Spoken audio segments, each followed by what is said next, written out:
এই সরকারের মধ্যেও ডেভিল রয়েছে। আমরা বলবো যে সবার আগে আপনাদের মধ্যে লুকিয়ে থাকা ডেভিলদেরকে আগে গ্রেফতার করুন।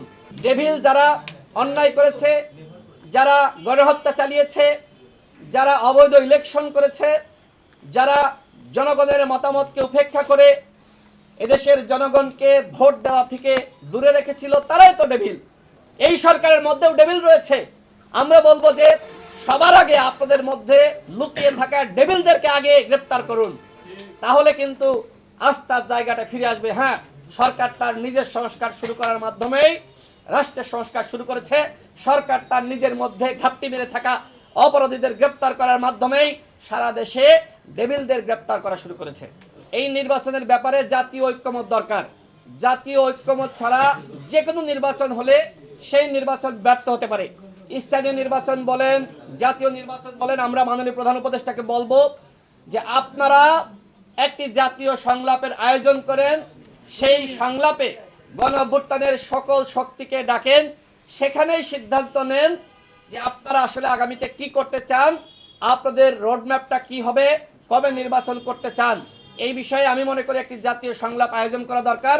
সেই সংলাপের মাধ্যমেই সেখানে সিদ্ধান্ত আসতে হবে। এক একজন উপদেষ্টা এক এক রকম বক্তব্য দিলে সেটি নিয়ে জনমনে এবং রাজনৈতিক দলগুলোর মধ্যে সন্দেহ, সংশয় এবং বিভ্রান্তি ছড়িয়ে পড়বে। মানুষের অতীতে অনাস্থা ছিল এবং এই আস্থার জায়গাটা যদি ফিরিয়ে আনতে হয়, তাহলে কিন্তু এই সরকার যে সংস্কার করতে চায়, এই সরকারের মাধ্যমেই তো আসলে পুরোপুরি সংস্কার করা সম্ভবপর নয়।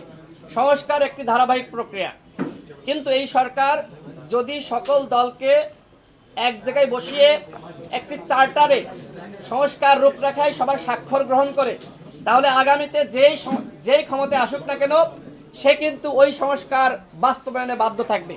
সুতরাং এই গণ অভ্যুত্থানের পরে বাংলাদেশের রাজনীতি অনেক কঠিন হয়ে গেছে।